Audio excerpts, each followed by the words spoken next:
दोस्तों Thor love and thunder एक ऐसी मूवी होगी जिससे ऑडियंस की बहुत ज्यादा एक्सपेक्टेशन है, क्योंकि इसमें थॉर का एक पुराना वेपन वापस आ रहा है जिसका नाम है म्योनिर। हालांकि म्योनिर को हम लोग ने एवेंजर्स एंड गेम में देखा था, लेकिन फिर कैप्टन अमेरिका की वजह से वो वापस अपनी टाइमलाइन में चला गया था, क्योंकि इन्फिनिटी स्टोन्स के साथ साथ उसको भी अपनी टाइमलाइन पे रखना बेहद जरूरी हो गया था। लेकिन इन सब के अलावा एक और क्वेश्चन तब आया जब टाकिया वाइटिटी ने ये रिवील किया कि जेन फॉस्टर नेक्स्ट थॉर बनेगी। लेकिन रही बात म्योनिर के फिर से वापस आने की, तो इसके पीछे काफी सारी थ्योरी बनी है। उसमें से एक फेमस थ्योरी ये है कि लोकी म्योनिर को वापस लाएगा, उसको हम लोग डिटेल में डिस्कस करेंगे। लेकिन इन सब के अलावा एक और थ्योरी ये है कि जेन फॉस्टर के लिए थॉर एक अलग से म्योनिर बना के पहले रखा हुआ है। ये म्योनिर एवेंजर्स इन्फिनिटी वॉर में बन गया था स्टॉर्म बेकर के साथ, लेकिन अभी तक हम लोग को उसका पता नहीं चला था। और साथ ही साथ हम लोग वेनम 2 के ट्रेलर से रिलेटेड कुछ अपडेट भी डिस्कस करेंगे। तो दोस्तों कंप्लीट वीडियो स्टार्ट करने से पहले आप लोग कर दीजिए वीडियो को लाइक और कमेंट कीजिए थॉर 4 की हिस्ट्री का हम लोग बात करें तो थॉर से पहले इसे हेला ने यूज किया था, उसके बाद ये थॉर के पास आया था। लेकिन थॉर पार्ट 1 में हम लोग ने ये देखा था कि जब थॉर फ्रॉस्ट जायंट से फाइट करने गया था तब उस म्योनिर पे एन्चेंटमेंट नहीं हुआ था। लेकिन जैसे ही थॉर और ओडिन के बीच में फाइट हुई, ओडिन ने थॉर को अर्थ पे भेज दिया, प्लस उस पे वर्दीनेस का एन्चेंटमेंट कर दिया, जिससे म्योनिर की वैल्यू और ज्यादा बढ़ गई। इसका मतलब ये है कि थॉर तभी उस म्योनिर के लायक होगा जब वो अच्छी क्वालिटी वाला हीरो बनेगा। लेकिन थॉर 1 के एंड तक आते आते थॉर फिर से एकदम नॉर्मल हो गया था। अब यहाँ पे एवेंजर्स एंड गेम में थॉर जब टाइम ट्रैवल करके पीछे गया था तो उसे म्योनिर वापस बुलाने का बस यही रीजन था कि वो अपनी वर्दीनेस को टेस्ट करना चाहता था। वो स्टॉर्म ब्रेकर से भी थेनोस से आराम से फाइट कर सकता था, पर वो एक आखिरी बार अपने पुराने वेपन को यूज करना चाहता था। लेकिन अगर हम लोग कॉमिक बुक की बात करें तो जेन फॉस्टर जब म्योनिर के लिए वर्दी हुई थी उस समय उसको कैंसर हो गया था। और यहाँ पे अगर हम लोग मार्वल सिनेमैटिक यूनिवर्स की बात करें तो हो सकता है ये रियलिटी स्टोन की वजह से हो।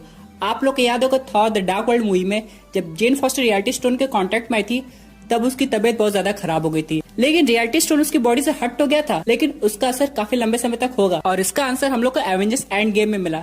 जिस वक्त ब्रूस बैनर स्नैप करने वाला था प्रोफेसर हल्क के रूप में, उसने ये बताया कि इन्फिनिटी स्टोन से गामा रेडिएशन निकलती है और इसी वजह से जेन फॉस्टर को कैंसर हो गया होगा। लेकिन थॉर उसको बचाना चाहता है, इसलिए वो कुछ ऐसा एन्चेंटमेंट करेगा जिससे जेन फॉस्टर वर्दी हो जाए, प्लस उसकी बीमारी भी ठीक हो जाए। इसके लिए उसे एक बार फिर से नेडावेयर जाना पड़ेगा, जहां उसकी मुलाकात इतरी से होगी। आप लोग को याद होगा एवेंजर्स इन्फिनिटी वॉर में जब स्टॉर्म ब्रेकर बनाया जा रहा था और जब उसे बनाने के लिए ऊरू मेटल पिघल रहा था तो वो एक साथ 2 जगह गिर रहा था। पहला तो हम लोग को समझ में आता है कि वो जगह स्टॉर्म ब्रेकर के लिए थी, लेकिन दूसरा एरिया अननोन था। और हम लोग को ये भी नहीं दिखाया कि जब ग्रूट हैंडल बना लेता है तो थॉर वहां से कैसे जाता है। यानी कि इट्री को पता था कि अगर थॉर स्टॉर्म ब्रेकर की यूज डायरेक्टली इन्फिनिटी स्टोन्स पे करेगा तो हो सकता है वो डिस्ट्रॉय हो जाए, क्योंकि इन्फिनिटी स्टोन बहुत ज्यादा पावरफुल है। लेकिन किसी तरह स्टॉर्म ब्रेकर अभी भी चल रहा है। लेकिन इन केस अगर उसे कुछ हो जाता तो थॉर को म्योनिर नंबर 2 की जरूरत पड़ती, इसलिए इत्री ने ये सब पहले से प्लान किया था। इत्री ने थॉर को ये बताया भी होगा कि तुम्हारे लिए म्योनिर रखा हुआ है, अगर तुम्हें कभी आगे जरूरत पड़े तो आ जाना। लेकिन फिर यहाँ पे फिर से वही क्वेश्चन रहता है, तब थॉर इत्री के पास चला जाता है एवेंजर्स एंड गेम में, वो वापस वर्दीनेस वाले म्योनिर के पास क्यों गया? तो इसका जवाब सिंपल सा ये है कि थॉर वर्दीनेस को टेस्ट करने के लिए पुराने म्योनिर के पास ही जाएगा। नए म्योनिर में कोई भी वर्दीनेस का एन्चेंटमेंट हुआ नहीं है, इसलिए अभी यूज करने को उसे कोई फायदा नहीं मिला है। हाँ, लेकिन अगर हम लोग बात करें थॉर लव एंड थंडर के डिलीटेड सीन की, तो उसमें ये दिखाया गया था कि जब ओडिन आए थे तो उन्होंने अपनी ओडिन फोर्स थॉर को दे दी थी यूज करने के लिए, जिसके बाद हेला ने ओडिन को मार दिया था। लेकिन इन सब के बावजूद थॉर के पास ओडिन फोर्स थी, लेकिन थॉर उस समय काफी ज्यादा दुखी था, इसलिए हो सकता है अपनी वर्दीनेस का एन्चेंटमेंट ना कर पाए उस म्योनिर पे। लेकिन अगर हम लोग बात करें अभी थॉर 4 की, तो सीन कुछ और है। यहाँ पे अगर थॉर जेन फॉस्टर को ठीक करना चाहता है तो उस म्योनिर पे कुछ ऐसा एन्चेंटमेंट कर देगा और बोलेगा कि जो भी इस म्योनिर को उठाएगा अगर वो थॉर से प्यार करता होगा तो वो वर्दी हो जाएगा।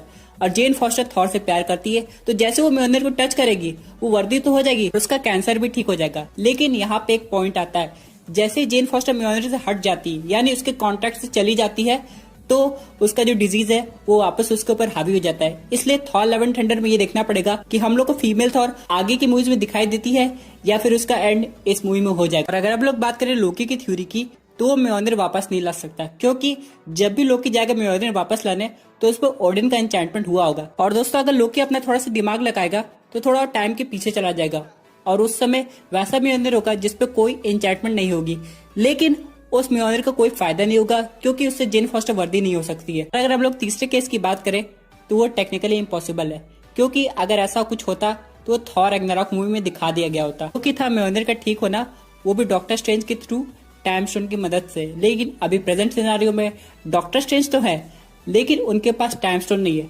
हाँ, लेकिन वो एक ऐसा मैजिकल स्पेल जानते होंगे जिससे टाइम को रिवर्स किया जाए बिना इन्फिनिटी स्टोन के। अगर ऐसा कुछ पॉसिबल है तो डॉक्टर स्ट्रेंज उसी जगह जाएंगे जहाँ पे हेला ने थॉर का म्योनिर डिस्ट्रॉय किया था, जिसको वापस बना के थॉर को दे सकते हैं। लेकिन ये सब वो तभी करेंगे जब थॉर उनसे रिक्वेस्ट करेगा। यानी कि अगर ऐसा पॉसिबिलिटी होती है तो डॉक्टर स्ट्रेंज का अपीयर फिर से थॉर 4 मूवी में हम लोग को दिखाई दे सकता है।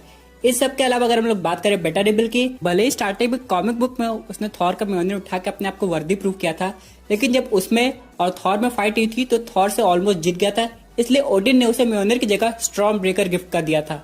लेकिन सिनेमैटिक यूनिवर्स के अगर हम लोग बात करें, इस वक्त स्टॉर्म ब्रेकर थॉर के पास होगा और म्योनिर जेन फॉस्टर के पास होगा।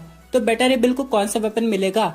और यहाँ पे टाके वाइटिटी ने ऑलरेडी रिवील किया है कि उनको इस कैरेक्टर को इंक्लूड करने के लिए स्क्रिप्ट में थोड़े चेंजेस करने पड़ेंगे।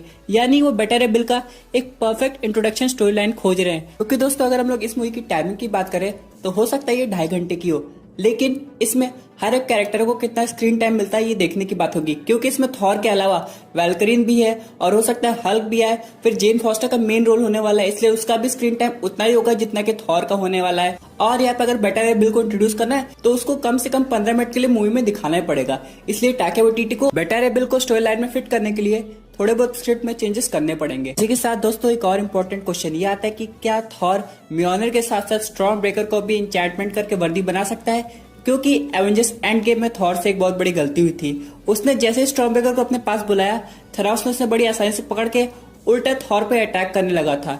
इससे थॉर बहुत घबरा गया था, लेकिन भला कैप्टन अमेरिका का, जिन्होंने उस वक्त सिचुएशन को आसानी से कंट्रोल कर लिया था। अब ये क्वेश्चन आता है कि थॉर लव एंड थंडर में जब विलन्स आएंगे, for example gore the gore butcher आता है, तो वो स्टॉर्म ब्रेकर को पकड़ के थॉर पर अटैक कर सकता है? जी हाँ दोस्तों, ऐसा पॉसिबल है टेक्निकली। इसलिए थॉर को अपने स्टॉर्म ब्रेकर को सेफ बनाने के लिए उसको भी इंचैंटमेंट करके स्ट्रॉन्ग बनाना पड़ेगा, ताकि कोई भी विलन थेरास जैसी हरकत ना कर सके। अब यहाँ पे सिंपल एक क्वेश्चन आता है, ये इंचैंटमेंट बेटा रे बिल के आने से पहले हो जाना चाहिए। तो चाहे बेटा रे बिल म्योनिर उठाए चाहे स्टॉर्म ब्रेकर उठाए, उसे वर्दी होना ही पड़ेगा। क्योंकि दोस्तों ओडिन के बाद थॉर ही सबसे पावरफुल एसगार्डियन है, तब उसके पास ये सारी पावर है ऐसा स्पेल करने की। बात करते हैं अपने अगले अपडेट की, जो कि रिलेटेड है वेनम 2 के टीजर ट्रेलर से। आप लोग को याद होगा जो कॉमिक कॉन होने वाला है, इसमें मार्वल स्टूडियोज नहीं जाने वाले, ये अपना खुद का एक इवेंट करने वाले।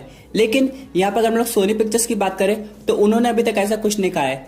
इसका मतलब यह है कि सोनी पिक्चर्स के पास ऐसे बहुत ढेर सारे प्रोजेक्ट्स हैं जो कि कॉमिक कॉन में शो कर सकता है। उसमें सबसे ज्यादा प्रायोरिटी हम लोग वेनम 2 के ट्रेलर को रखते हैं, क्योंकि मॉर्बियस का पहला ट्रेलर आ गया है, वेनम 2 का बस टाइटल रिवील हुआ है। यहाँ पे सोनी पिक्चर्स ने उसकी हिंट भी दे दी है, यानी कि फाइनली हम लोग को कॉमिक कॉन में वेनम 2 से रिलेटेड कुछ देखने को मिलने वाला है। और यहाँ पे अगर हम लोग सिर्फ मॉर्बियस की बात करें तो मॉर्बियस का हो सकता है सेकंड ट्रेलर जिसमें मॉर्बियस हमें और डिटेल में दिखाई दे, वो समझ में आ जाएगा। क्योंकि दोस्तों सोनी पिक्चर्स के पास भी बहुत ढेर सारे प्रोजेक्ट है। सबसे पहले प्रोजेक्ट की अगर हम लोग बात करें तो वो है अनटाइटल्ड स्पाइडरमैन फिल्म। उसके बाद अगर एनिमेटेड प्रोजेक्ट की बात करें तो वो है स्पाइडरमैन इनटू स्पाइडरवर्स। उसके बाद एक विलन मूवी का भी प्रोजेक्ट है जो कि रिलेटेड है क्रेवन द हंटर से। तो अब ये डिसाइड करना पड़ेगा सोनी को कि वो खुद का इवेंट कर सकता है या फिर कॉमिक कॉन में जाके अपना एक स्लाइड प्रेजेंट शो करे, जैसे कि मार्वल फेज 4 अपना दिखाता है पूरे डिटेल में कि किस समय कौन सी मूवी आने वाली है, उसे ऑडियंस को फ्यूचर हिंट के साथ कुछ टीजर ट्रेलर भी देखने को मिल जाए। इसके अलावा दोस्तों बात करते हैं अपने फाइनल अपडेट की, जो कि रिलेटेड है ब्लैक विडो से। यहाँ पे एवेंजर्स एंड गेम में टोनी स्टार्क का फ्यूनरल हुआ था, लेकिन ब्लैक विडो ने भी सोल स्टोन के लिए सैक्रिफाइस किया था, उसका फ्यूनरल नहीं दिखाया गया था। तो बहुत से लोग परेशान थे कि ऐसा क्यों नहीं हुआ। तो ये सवाल डायरेक्ट स्कारलेट जॉनसन से पूछा गया, तो ये बोली कि ब्लैक विडो बहुत प्राइवेट पर्सन थी और वो इस टाइप का फ्यूनरल नहीं चाहती थी, वो शांति से जाना चाहती थी। लेकिन यहाँ पे हम लोग को उसका एक अलग फ्यूनरल देखने को मिल सकता है ब्लैक विडो मूवी में। भले ही एक तरह से प्रीक्वल मूवी हो तो क्या फर्क पड़ता है, हो सकता है पोस्ट क्रेडिट सीन में ऐसा कुछ दिखाया जाए जहाँ पे ब्लैक विडो की सिस्टर उसको फ्यूनरल दे रही हो। क्योंकि दोस्तों ये चीज बहुत जरूरी हो जाती है। अगर ब्लैक विडो जा रही है तो उसका भी एक अच्छा खासा फेयरवेल दिखाना चाहिए, जहाँ पे हॉकाई भी रहे, कुछ बाकी एवेंजर्स भी रहे, अगर वो एक्चुअली में अर्थ पे एग्जिस्ट करते हो। फॉर एग्जाम्पल अगर ऐसा पोस्ट क्रेडिट सीन आता है तो हम लोग को हॉकाई के साथ प्रोफेसर हल्क भी देखने को मिल सकता है और उन सबके साथ old Steve Rogers captain America भी देखने को मिल सकते हैं। और ये एक परफेक्ट एंडिंग होगी ब्लैक विडो के लिए, जहाँ पे उसे पुराने फ्रेंड्स ट्रिब्यूट देने आ जाएंगे और उस वक्त येलेना भी रहेगी। तो प्रोफेसर हल्क येलेना को ये बोल सकता है कि तुम ब्लैक विडो की जगह लेके हमारे एवेंजर्स टावर में आ सकती हो और वहाँ पे हम लोग की नई टीम को ज्वाइन कर सकती हो, जहाँ पे हमें कुछ नए एवेंजर्स की हिंट भी दिखाई दे सकती है। तो दोस्तों ये थी एक अमेजिंग अपडेट जो कि रिलेटेड थी थॉर के म्योनिर से। आई होप आपको ये वीडियो पसंद आई होगी। वैसे आपके क्या व्यूज है इस पर्टिकुलर टॉपिक पे, अपने व्यूज जरूर कमेंट कीजिएगा। और दोस्तों अगर आप ऐसे unique super hero content enjoy करना चाहते हैं तो हमारे चैनल को सब्सक्राइब करके हमारी सुपर हीरो फैमिली का हिस्सा बन जाइएगा। Thank you for watching.